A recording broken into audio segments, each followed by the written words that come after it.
నమస్కారం అమరావతి న్యూస్ కి స్వాగతం. ఈనాటి వార్తా విశేషాలు. ఏప్రిల్ 23న ఏపీ 10వ తరగతి ఫలితాలు విడుదల కానున్నాయి. ఫలితాలను మంత్రి నారా లోకేష్ విడుదల చేయనున్నారు. ఈ ఏడాది పబ్లిక్ పరీక్షలకి 6,19,275 మంది రెగ్యులర్ విద్యార్థులు హాజరయ్యారు.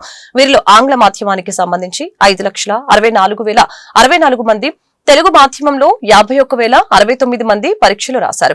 ప్రభుత్వ అధికారిక వెబ్సైట్లతో పాటు నెట్, మనమిత్ర, వాట్సాప్, లీప్ యాపుల్లోనూ 10వ తరగతి ఫలితాలు తెలుసుకోవచ్చు. వాట్సాప్ నంబర్ 9552300009 కి హాయ్ మెసేజ్ చేసి ఫలితాలు తెలుసుకోవచ్చు. ప్రధాని మోదీ పర్యటనతో అమరావతిలో పనులు మరింత ఊపందుకుంటున్నాయని ఏపీ మంత్రులు తెలిపారు. ఏపీ పర్యటనలో భాగంగా మే 2న సాయంత్రం 3 గంటలకి ఆయన గన్నవరం చేరుకుంటారని చెప్పారు. ప్రధాని పర్యటన ఏర్పాట్లపై మంత్రులు నాదెండ్ల మనోహర్, పయ్యావుల కేశవ్, నారాయణ ఉన్నతాధికారులతో సమీక్ష నిర్వహించారు. అనంతరం మీడియాతో మాట్లాడుతూ ప్రధాని వచ్చి వెళ్లే వరకు చేయవలసిన ఏర్పాట్లపై చర్చించామని చెప్పారు. సభావేదిక వద్దకు చేరుకునేందుకు 7 రహదారులు ఉన్నాయని, అన్ని మార్గాల్లోనూ వేదిక వద్దకు చేరుకునేందుకు ఏర్పాట్లు చేస్తున్నామని చెప్పారు. అధికారులందరికీ బాధ్యతలు అప్పగించినట్లు పురపాలక శాఖ మంత్రి నారాయణ తెలిపారు. వేదికపై మోదీ గంట పాటు ఉంటారని చెప్పారు. గత 5 ఏళ్లు రాజధాని రైతుల్ని అప్పటి ప్రభుత్వం ఇబ్బందులకి పెట్టిందని, అందువలన రైతుల్ని కూడా గౌరవించుకోవాలని నాదెండ్ల మనోహర్ తెలిపారు. గత ప్రభుత్వం రాజకీయ కక్షతో పోలవరాన్ని, అమరావతిని నిలిపివేసిందని ఆర్థిక మంత్రి పయ్యావుల కేశవ్ మండిపడ్డారు. ఇప్పటికే కేంద్ర ప్రభుత్వ సహకారంతో పోలవరం పనులు పునఃప్రారంభమయ్యాయని, అమరావతి పనుల్ని కూడా తిరిగి ప్రారంభించేందుకు ప్రధాని ఇక్కడికి వస్తున్నారని చెప్పారు.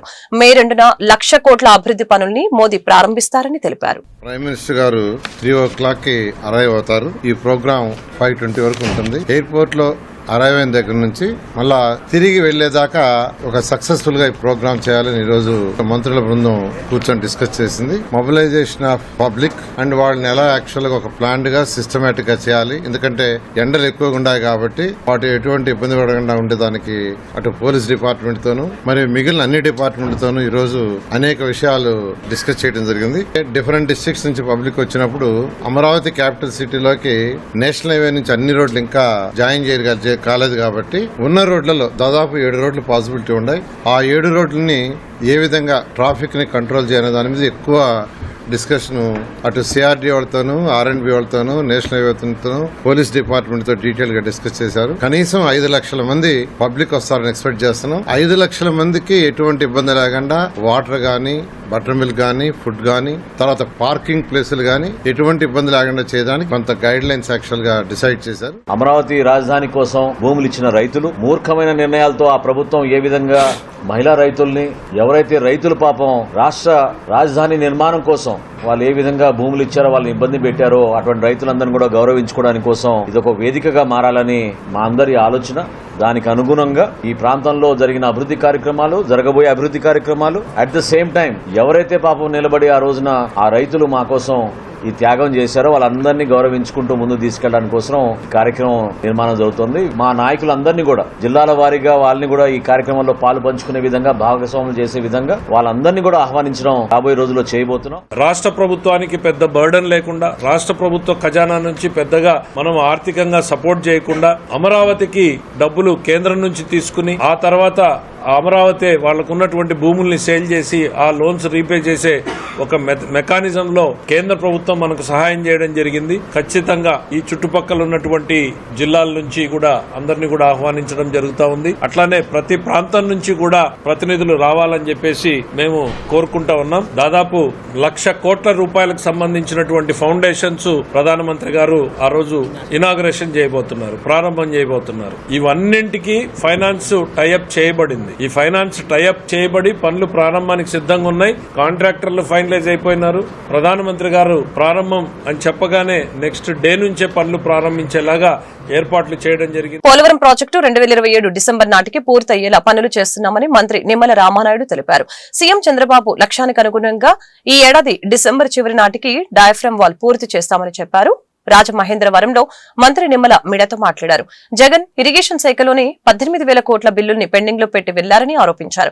గత ప్రభుత్వం లష్కర్లకు ఏడాది జీతాలు బకాయిలు పెడితే కూటమి ప్రభుత్వం చెల్లించిందని చెప్పారు. అసలు ప్రాజెక్టులో డయాఫ్రమ్ వాల్ ఉందో లేదో కూడా వైసీపీ నేతలకు తెలియదని చెప్పారు. దానిపై వారికి అవగాహన కూడా లేదని ఎద్దేవా చేశారు. గతంలో చంద్రబాబు 430 కోట్లతో డయాఫ్రమ్ వాల్ నిర్మిస్తే జగన్ విధ్వంసం చేశారని మండిపడ్డారు. చంద్రబాబు నాయుడు గారు 18 నెలలు కష్టపడి ఆ రోజు డయాఫ్రమ్ వాల్ నిర్మాణాన్ని మరి 440 కోట్ల రూపాయలతోటి పూర్తి చేస్తే మరి 2020 ఆగస్టుకు వచ్చినటువంటి వరదలకి ఆ డయాఫ్రమ్ వాల్ని ఆ జగన్మోహన్ రెడ్డి యొక్క విధ్వంసానికి ధ్వంసమైపోయినటువంటి పరిస్థితి కూడా మీరందరూ కూడా చూశారు. ఆ రోజునటువంటి ఇరిగేషన్ శాఖ మంత్రులకి డయాఫ్రమ్ వాల్ అనేది ఏ ప్రాజెక్టు ఉంటుందో కూడా తెలియనటువంటి ఇరిగేషన్ మంత్రులు ఆ రోజు ఉన్నారు.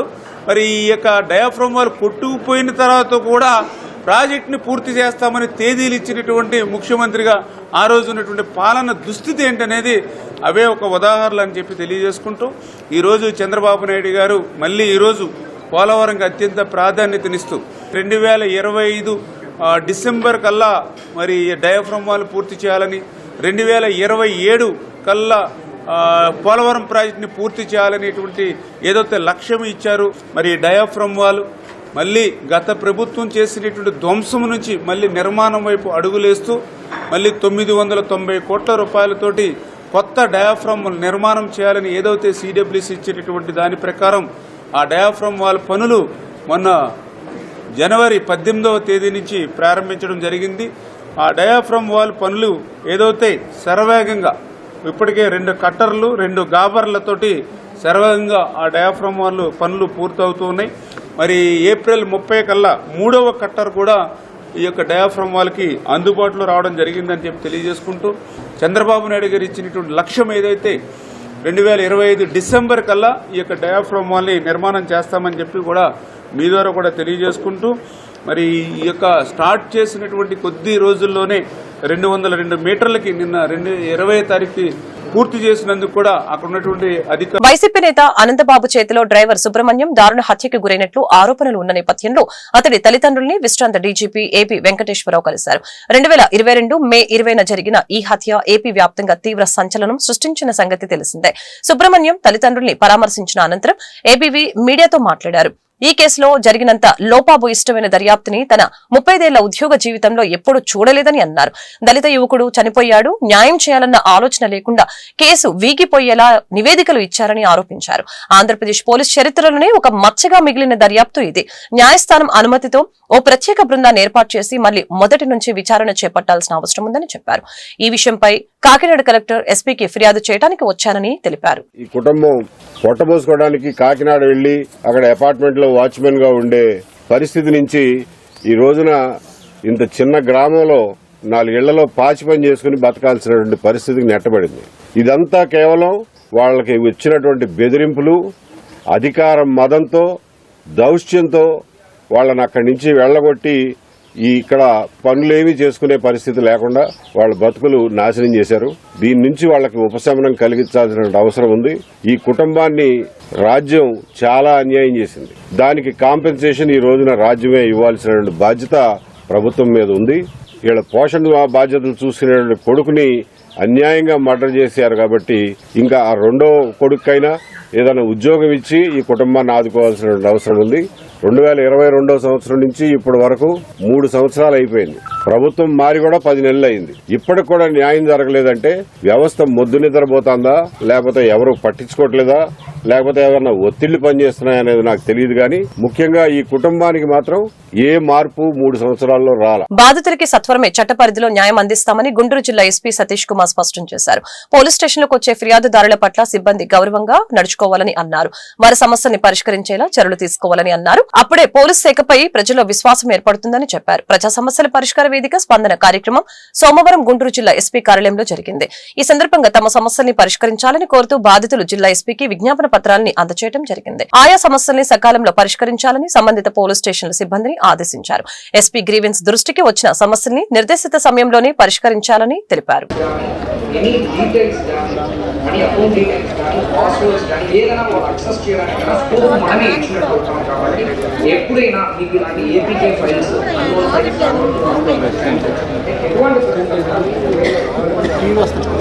ఏపీ నుంచి హజ్ యాత్రకి 2600 మంది, గుంటూరు నుంచి 241 మంది వెళ్తున్నారని రాష్ట్ర మైనార్టీ వ్యవహారాల సలహాదారు మహమ్మద్ షరీఫ్, గుంటూరు తూర్పు ఎమ్మెల్యే మహమ్మద్ నజీర్ తెలిపారు. హజ్ యాత్రకు వెళ్లే వారికి రాష్ట్ర ప్రభుత్వం అన్ని సౌకర్యాలు కల్పిస్తుందని చెప్పారు.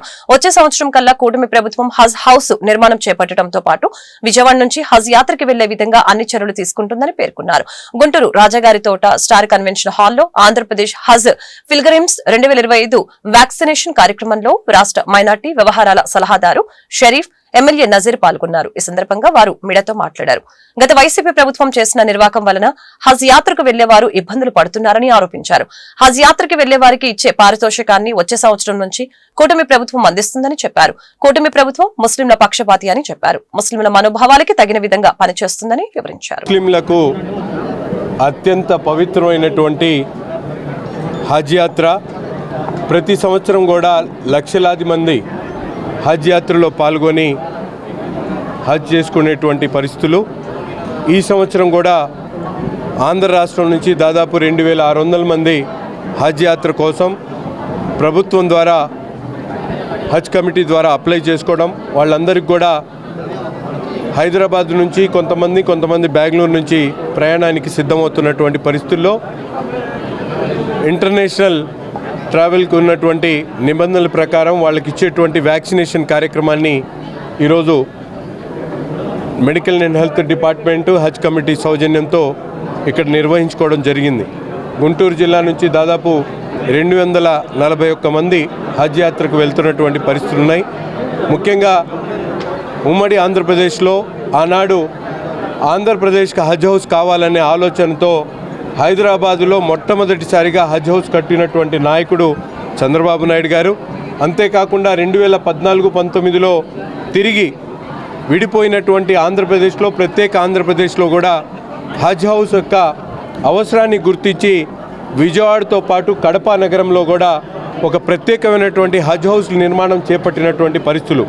దౌర్భాగ్యం, గత 5 సంవత్సరాలు ఉన్నటువంటి ప్రభుత్వం ఎక్కడ కూడా ఒక తట్టమట్టి గోడ వేయకుండా 5 సంవత్సరాల పాటు హజ్ హౌస్ నిర్మాణాన్ని పూర్తిగా తుంగలో తొక్కినటువంటి పరిస్థితులు. ఈ ప్రభుత్వం, కూటమి ప్రభుత్వం 8 నెలల కాలంలో ఏర్పడిన తర్వాత హజ్ కమిటీని ఏర్పాటు చేయడంతో పాటు ముఖ్యంగా ముస్లిం నాయకులందరూ కూడా కలిసి గౌరవ ముఖ్యమంత్రి గారిని హజ్ హౌస్ యొక్క ప్రాముఖ్యతని, దాని అవసరాన్ని చెప్పడంతో వెంటనే ఆయన కూడా రాబోయేటువంటి సంవత్సర కాలంలో తప్పకుండా ఇక్కడి నుంచి ప్రయాణం చేసేటువంటి ప్రతి ఒక్క హాజీ కూడా ఆంధ్రప్రదేశ్ నుంచి ప్రయాణం చేసేటువంటి విధంగా వారి సౌకర్యార్థం ఒక హజ్ హౌస్ని నిర్మాణంతో పాటు ముఖ్యంగా మన ప్రభుత్వం ఇచ్చినటువంటి వాగ్దానం ఏదైతే ఉందో హజ్కి వెళ్ళేటువంటి యాత్రికులకు ఇచ్చేటువంటి పారితోషికాన్ని కూడా వచ్చే సంవత్సరం నుంచి ప్రవేశపెట్టాలని చెప్పి గౌరవ ముఖ్యమంత్రి గారిని రిక్వెస్ట్ చేయడంతో పాటు ప్రిన్సిపల్ సెక్రటరీ, చీఫ్ సెక్రటరీ గారి దృష్టిలో కూడా ఈ విషయాన్ని పెట్టడం జరిగింది. తప్పకుండా ఈ సంవత్సరం గత ప్రభుత్వం నిర్లక్ష్యం వల్ల ఈ సంవత్సరం వెళ్ళేటువంటి యాత్రికులకు కొద్దిగా ఇబ్బంది కలిగిన మా పర్సనల్ నెంబర్స్ అన్నీ కూడా వాళ్ళకి ఇవ్వడం జరుగుతూ ఉంది.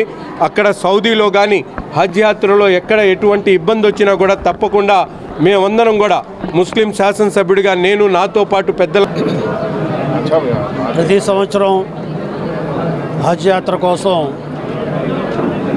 వెళ్ళే హాజీలకి రాష్ట్ర ప్రభుత్వ తరపు నుంచి అన్ని సౌకర్యాలు కల్పించడం ఆనవాయితీగా వస్తుంది. ఈ సంవత్సరం కూడా రాష్ట్ర ప్రభుత్వం అన్ని రకాలుగా హాజీల సౌకర్యార్థం ఇక్కడి నుంచి వెళ్తున్న, రాష్ట్రం నుంచి వెళ్తున్న 2600 మంది, కొందరు బెంగళూరు నుంచి వెళ్తున్నారు సుమారుగా 600-700 మంది, మిగతా వాళ్ళందరూ కూడా హైదరాబాద్ నుంచి వెళ్తున్నారు. ఇప్పుడు హైదరాబాద్ నుండి అక్కడ హజ్ కమిటీ తెలంగాణ వారితో మాట్లాడి అక్కడ హజ్ కమిటీ వాళ్ళు పూర్తి సౌకర్యాలు కల్పించడానికి మరి కార్యాచరణ ప్రణాళిక పూర్తి చేసుకున్నాం.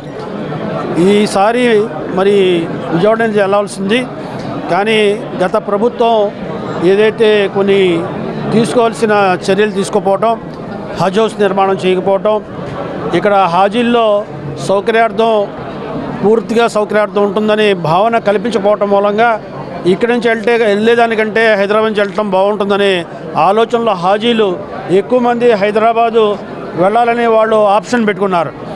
ఎక్కువ మంది ఆప్షన్ పెట్టుకున్నారు కాబట్టి విజయవాడ నుంచి ఈసారి మనం పంపించలేకపోయాం. రేపు రాబోయే రోజుల్లో ఇంకో 1 సంవత్సరం కాలంలో భవిష్యత్తులో ఇక్కడ హజ్ హౌస్ నిర్మాణం చేస్తాం, సౌకర్యార్థంగా చేస్తాం. విజయవాడ ఇంటర్నేషనల్ ఎయిర్పోర్ట్ నుంచి వెళ్ళే రకంగా అన్ని చర్యలు తీసుకుంటామని ఈ సందర్భంగా మనవి చేస్తున్నాను. నమస్కారం. ఆంధ్రప్రదేశ్ ముఖ్యమంత్రి నారా చంద్రబాబు నాయుడు 75వ పుట్టినరోజు సందర్భంగా చిరు వ్యాపారులకి తోపుడు బండ్లు పంపిణీ చేసిన APTS chairman Vannava Mohan Krishna, MLA Galla Madhavi ఈ సందర్భంగా వారు మీడియాతో మాట్లాడారు. తెలుగు వారి కీర్తిని అంతర్జాతీయ స్థాయికి తీసుకువెళ్లిన నాయకుడు చంద్రబాబు అని ఈ సందర్భంగా తెలిపారు. చంద్రబాబు చెప్పిన P4 కార్యక్రమానికి చేయుతగా మా వంతు సహకారం చేస్తున్నామని ఈ సందర్భంగా తెలిపారు. చిన్న వ్యాపారులు బండ్లకు రోజువారీ 300 నుంచి 600 వరకు అద్దె చెల్లిస్తున్నారని, వారికి అండగా నిలిచామని చెప్పారు. చంద్రబాబు నాయుడు 77 ఏళ్లు వచ్చినా కూడా నవ యువకుడిలా పనిచేస్తున్నారని కొనియాడారు.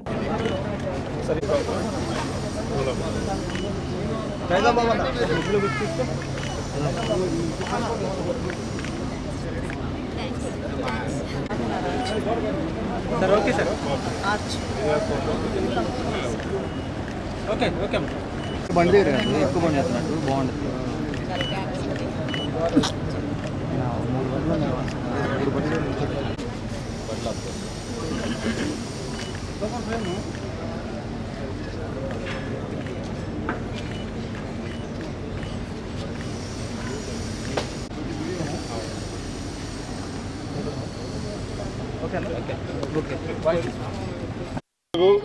తెలుగువారి కీర్తిని ఖ్యాతిని జాతీయ అంతర్జాతీయ స్థాయికి తీసుకెళ్లిన దార్శనికుడు, తెలుగుదేశం పార్టీ జాతీయ అధ్యక్షుడు, ముఖ్యమంత్రి వర్యులు నారా చంద్రబాబు నాయుడు గారికి జన్మదిన శుభాకాంక్షలు.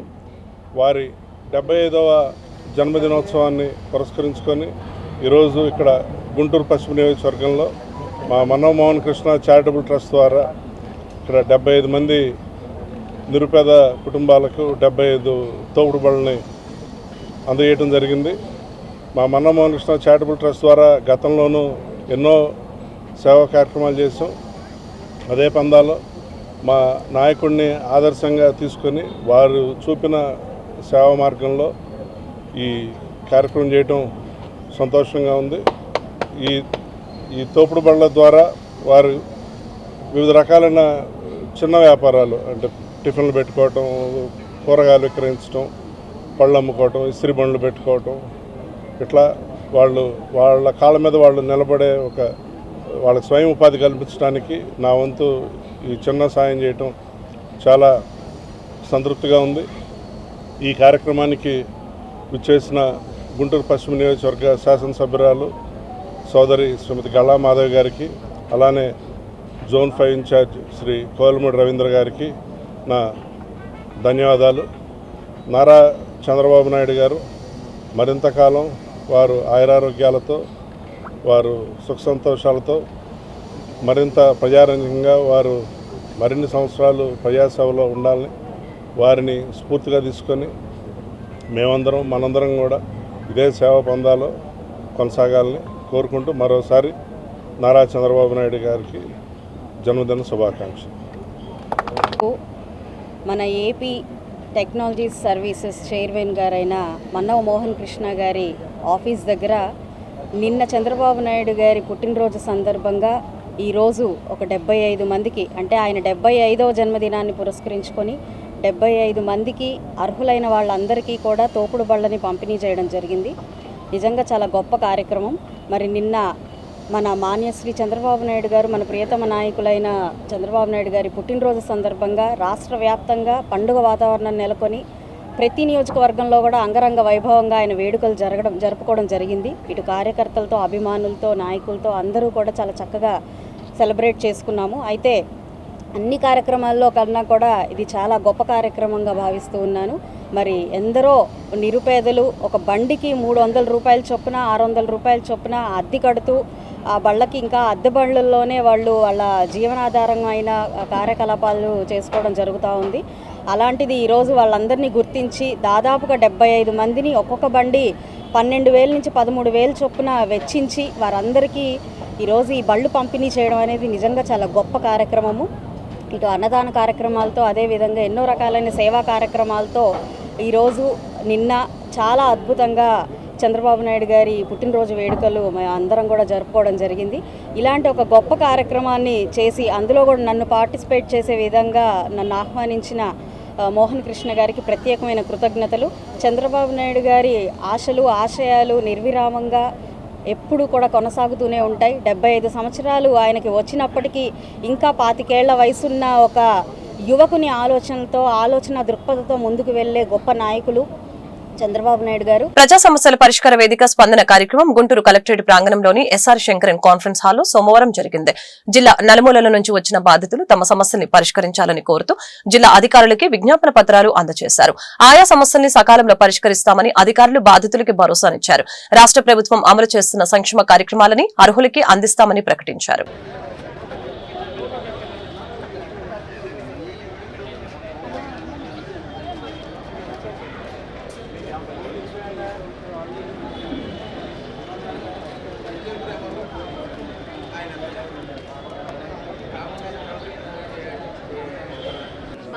చాలా లెటర్లు పెట్టు, 2 లెటర్లు పెట్టు, చాలా సభ్యులు భూమి తీసుకున్నారు.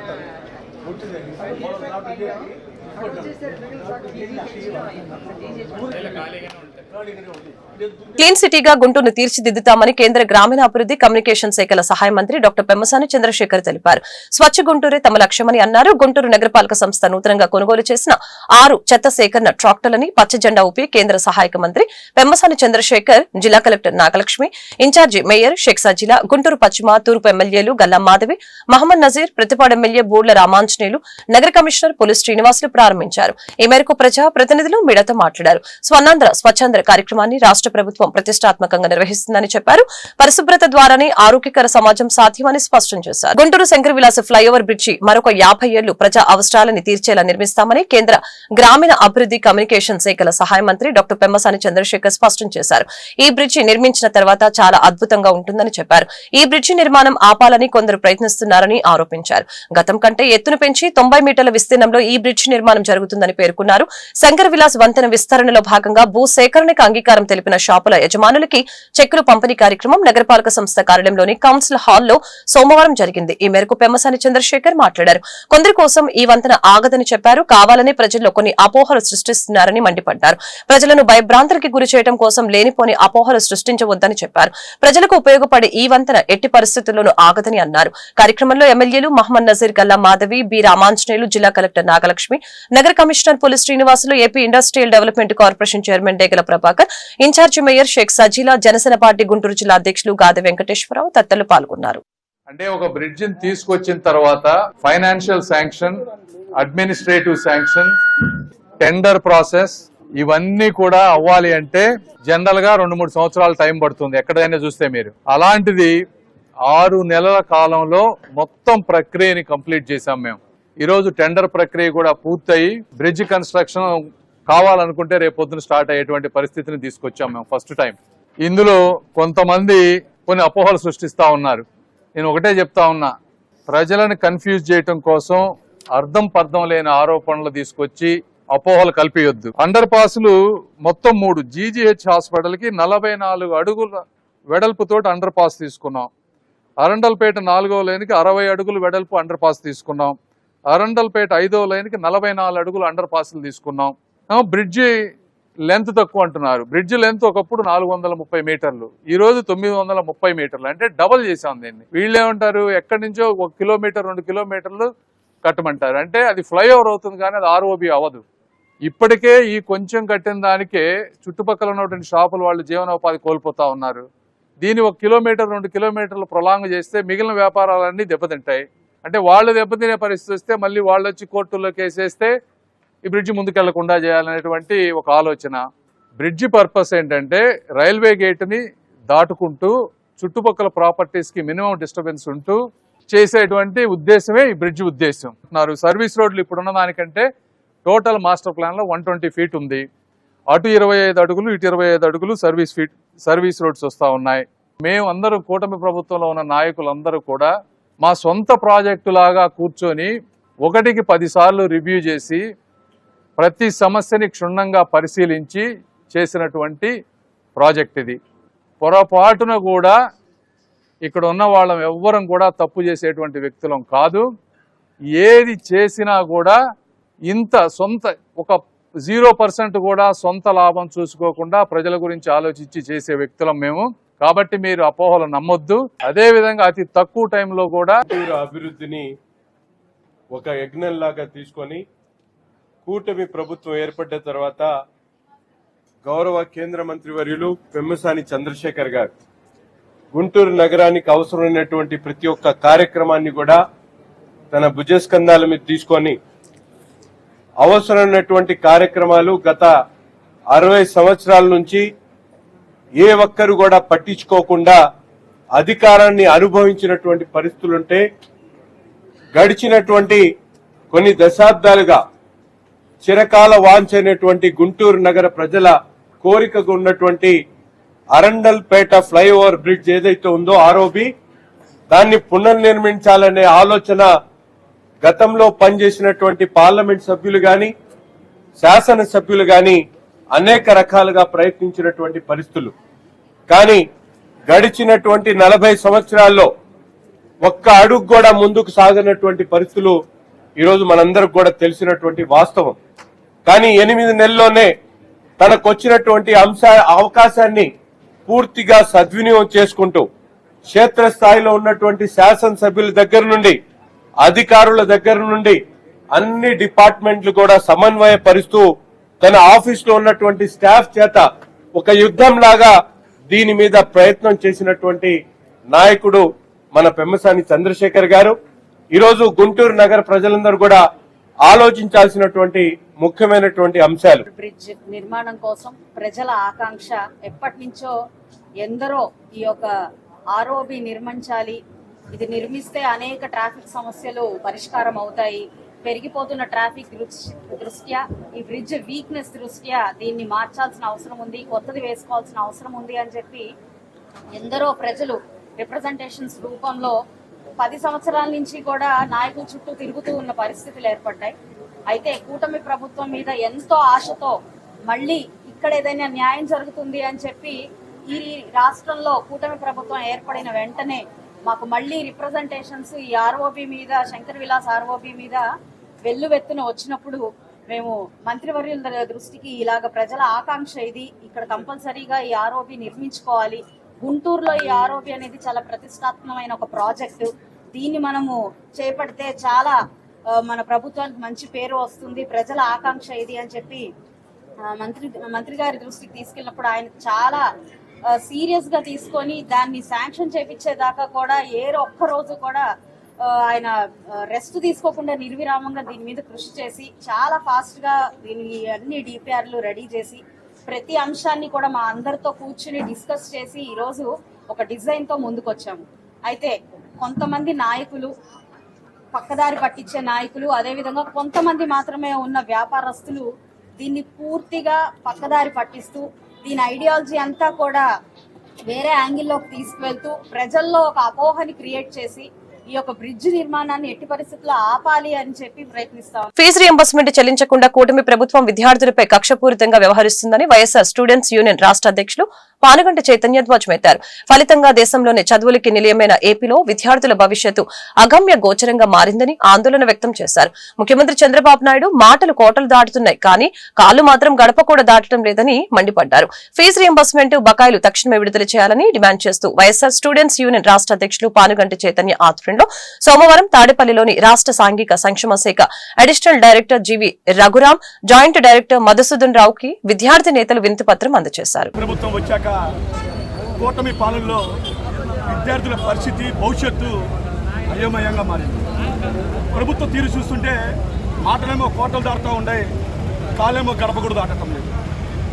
కూటమి పార్టీల కళ్ళబుర్లు కబుర్లు, చంద్రబాబు నాయుడు గారి మాయ మాటలు నమ్మి ఓట్లేసిన పాపానికి ఈరోజు యావత్తు విద్యార్థులు ఒక రోడ్ల మీద వచ్చే పరిస్థితి. అధికారం వచ్చేంత వరకు ఏటి మల్లన్న మనం మర్యాదగా పిలిచిన బాబు గారు ఈరోజు గెలిచిన తర్వాత బోడి మల్లన్న అంటున్నాడు. చంద్రబాబు గారి మాటలు వింటుంటే నీటి మీద మోటలాగా మారుతూ ఉంటాయి. మనకు వాస్తవంగా కనిపిస్తుంది ఆయన మాటలు ఎంతవరకు నిజమా అనేది. ఆయన మాటలు వింటుంటే నాకు ఒక చిన్న పిట్టకథ గుర్తొస్తుంది. అనగనగా ఒక ఊర్లో చంద్రన్న నాయుడే సోమరిపోతూ ఉండేవాడంట. ఊర్లో ప్రజలందరి దగ్గరికి వెళ్ళి నేను కొండను మోస్తానని చెప్పేసి ప్రజలందరినీ నమ్మబలికిస్తాడంట. ప్రజలందరూ కూడా చంద్రన్న మాటలు విని కొండ దగ్గరికి వచ్చి కొండ చుట్టూరు ప్రజలు వచ్చేస్తారంట. ప్రజలు రాగానే ప్రజలందరినీ ఏమంటాడంటే నా భుజాన కొండ ఎత్తండి, నేను కొండను మోస్తానని చెప్పి నమ్మించి మోసం చేస్తాడంట. ఆ ఊర్లో ప్రజలు ఆగ్రహం తట్టుకోలేక చంద్రబాబుని తరిమి కొడతారంట. ఆ రోజున చంద్రన్న సమర్పణ. అదేవిధంగా ఈరోజు చంద్రబాబు యొక్క హామీలు ఆయన వ్యవహార శైలి చూస్తుంటే యాజిటీజ్గా అలానే ఉంది. ఈరోజు మరీ ముఖ్యంగా మనం చూసుకున్నట్లయితే విద్యార్థులపై కక్ష కట్టిన చంద్రబాబు ఫీజు రింబర్స్మెంట్ చెల్లించక ఈరోజు విద్యార్థులు విద్యకు దూరం అయ్యే పరిస్థితి కనపడతా ఉంది. కాలేజీకి వెళ్ళాలంటే ఫీజులు కట్టట్లేదు, చదువు పూర్తి చేసిన వాళ్ళకి ఉద్యోగాలకు వెళ్ళాలంటే బకాయిలు కడితే కానీ సర్టిఫికేట్ లేదు. తల్లిదండ్రులు ఈరోజు మనం చూసుకునే రాష్ట్రంలో కన్న పాపం అప్పులు చేసి ఈరోజు తల్లిదండ్రులు డబ్బులు కట్టి ఫీజులు కడతా ఉన్నారు. ఆ అప్పులు కట్టిన తీర్చలేక తల తాకట్టు పెట్టే పరిస్థితి కనపడతా ఉంది.